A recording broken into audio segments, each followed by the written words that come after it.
I would love to be able to sit here and talk about how everything is peachy and fine, and queer folks should be arming themselves just in case there is a possible one-day future of something happening.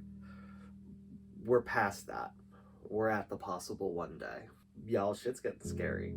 240 laws. They attempted to pass 240 laws this year. We have people sitting in the House and in the Senate openly calling for violence against queer folk. And we have two political parties. One that is willing to openly lie, do absolutely nothing, and claim to do everything.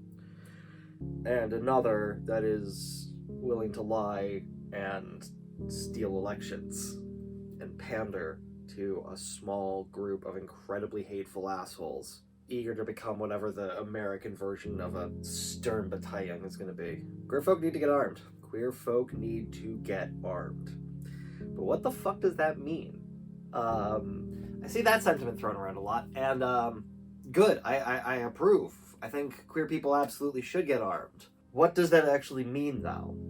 Because I think there is a misconception that you are going to buy a gun and you are going to immediately be at the point where you are good, where you have the gun is the answer to everything. A gun, unfortunately, is not the entirety of the answer. It's a part of the answer. It's a small part.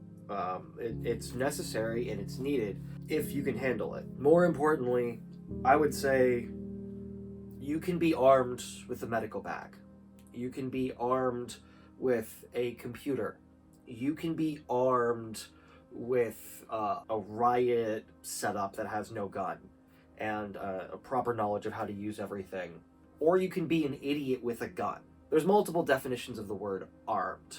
One is simply carrying a gun. That person is armed, is a common use case for it. But there's a definition that I like, or a quote that I like to treat something as a definition because it kind of works. To be armed is to be prepared. And I think that's what I mean when I say the queer community needs to get armed. Should you buy a gun? Yes. What gun should you get? If you don't already have an answer for that, I do have a video right here. This is my recommendation for a first gun, but also I would say part of the recommendation that is in there is you shouldn't go out and buy a gun. You should go out and go to a range, go out with friends and shoot some other people's guns. Maybe ask if you can pay them for ammo. Or if you have good friends, they'll just take you out shooting. Try a few different things. Legitimately get your hands on a few different guns before you actually pick one. Even between individual handguns, there will be wild differentiation, and your body is your own. I've met folk who a compact was too big. The subcompact size fit their hands perfectly. I have met folk where full-size, full-frame handguns were just a bit too small. They needed to go for one of the hunksters to really get a good grip. Are either of these use cases you? Probably not, but possibly. You're not going to know. At the moment, if you haven't shot a handgun before, you don't know what you don't know. So the important thing is get time on other people's stuff. Get organized. Reach out to your local organizations. There are pink pistol chapters all across America in random states. There are SRA chapters all across America in random states. There's the John Brown Gun Club, which has random chapters all across the states. These are all organizations where each of the different chapters will be wildly different. I have heard, I happen to run the New Hampshire Pink Pistols organization, for example. Your mileage may vary. These are each their own unique chapters that each do their own thing. If you can't find a group in your local area, connect to your friends and make a group. Figure out how your community needs to be served and connect people together. Groups will always fare better than individuals. People work better in teams. People work better when they can split up tasks, when they can approach things from different angles, when they can cover different areas. In a fighting sense, when you are specifically thinking about protecting your community, it is something that will definitely require multiple people. It will require people talking together. Community defense groups only start when we start them. Isn't something that's going to come down from above. Don't trust outside protection to save you. work together. This is what we do as a community. Stonewall was an anti-police riot where we came together and started organizing and started realizing the cops specifically aren't there to help us and they aren't there to save us. We are living in an era where accessing firearms, accessing tools of destruction, accessing fucking high explosives is not as difficult as it used to be. We have the internet. High explosives is now basic chemistry. It's now tinkering in your kitchen. Guns are a 3D printer and $200 in parts. We are beyond the point where we can expect others to come save us. We have to save ourselves. If you want to get involved in community defense, there's a number of skills that you absolutely should be focusing on. Medical. If you're worried about people being attacked, on the one hand, being able to defend against them, great option. But what happens afterwards? What happens after the attack? Do you know how to patch up a wound? Do you know how to throw on a tourniquet? Do you have a med kit? Do you know what's in it? Do you know how to use the individual components? Do you have a basic understanding of how to keep the human body together and generally alive? There is a lot of information that will come, and it's best to not be learning this when you're holding someone together. Medical information will always be useful, even if you're not going to be picking up a gun, even if you don't think your part in protecting your community is going to be having direct access to community defense. Get medical training. Be able to patch somebody back up. Be able to throw on a tourniquet. Know how tight it's supposed to be.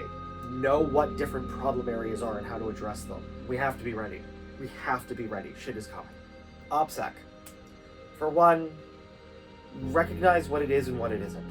Operational security is a way that you keep a firm grasp on information leaking out. You should develop public channels that you make public, that you make something that people can access, while separately and securely generating methods of communication so that you can be giving out information to people or have your community connected. Remember, if you're going to have smaller groups, make sure you have a firm understanding of everybody in there, because the random person you're not sure of might be someone hateful. Develop methods of communication. Don't feel like you're going to need to do hardcore background checks on everybody who comes in, but talking to people, knowing who they are, knowing their story, will give you a really easy way to tell if somebody is trying to come up with a story on the fly, or are they actually here to help? If someone's just being a hateful fuck, they're going to have to come up with things off the top of their head. If they're not being truthful, a simple conversation, you might pick up a lot of that. Not a guarantee, but make sure you've talked to people. Make sure you keep talking to people. Make sure this is a friend group. Make sure this is a group of people that are communicating with each other, that are checking in with each other, that care about each other. And it will add camaraderie. Make sure the people that you're working with, you don't just do work with. You don't just volunteer with. Have them over for dinner. These are people that you're going to need to be fighting next to and relying on, so make sure you trust them and make sure you trust their morals. In terms of secure communication, pretty much every secure communication method has been beaten down, entirely because there is a human element to all of them and they are fallible. I would say there are stronger forms of communication, anything that allows messages to be deleted on both sides and allows for, more importantly, no server storage. That is tempting. There aren't many of those, and they are slowly but surely getting bought up by big tech companies who I would not trust to create their own spying software, and in the middle of that basically ruin the chance of privacy for everybody else, because once you've created it, someone else will copy it. So any form of communication outside of talking to somebody face to face, have a limit of how secure you think it could be. You can get more and more layers of secure, and sometimes we don't have choices, but there is an argument if you're worried about hateful assholes targeting you for having your communications be face to face. As for guns, the only thing that I'm going to bring up right now is safety. make sure you learn how to be safe with guns. There absolutely are 100% safe ways to be with guns, and then there are idiots who think negligent discharges are just a thing that you'll have to deal with. The only people who have to deal with them are dumbasses who don't know gun safety. Make sure you know gun safety, and that won't be you. Anytime somebody teaches gun safety, watch it. Anytime somebody gives a safety briefing, just shut the fuck up and listen. Even if you're experienced, even if you know, if you've been through multiple safety sessions, you never know when somebody is going to tell you something that you're grateful for hearing that time. You never know when somebody's going to have a new perspective or a new idea or a new way of handling guns safely that frankly you probably should have had before that. And you'll be grateful for having from that point forward. Know your target and what's behind it. Don't point your gun at anything you don't want to kill. Assume every gun is loaded. Keep your finger off the trigger until you want to kill the thing you're pointing at. Combine all of those together with some other basic safety ideas, and you can pretty much guarantee you'll never be the reason somebody... Look, nobody wants to die during a training session. And we only want to keep our communities safe. That's the entire goal here. So let's make sure we can actually do that. Practice with whoever you're going to be working with. Make sure you practice together, both practicing individually and practicing working as a team. Get used to how other individuals work. It's often important to pick a play and stick with it. And practicing that is the way you make sure you can. Thank y'all for tuning in. I really do appreciate it. We're going to have more content on this channel, as much as we can coming up. I've got a whole bunch of videos planned, and we've also got a new channel, Bloody Rainbows. It is the Tarkov streams that we do, still doing every day, 6 to 10. We're taking those and turning them into a YouTube stream. My friend Alice is doing all of the editing work there. She's a bit of a new editor, but I am fucking proud of the videos we have so far. We've got a bunch more coming up, so definitely check us out over there. We've got more content coming here. I would love it if you would support me over on Patreon, which is how we're able to fuel this fucking madness. That's gonna be it for me. Stay dangerous, keep each other safe, and remember, moral doesn't mean legal, and Stonewall was a riot. Peace, y'all.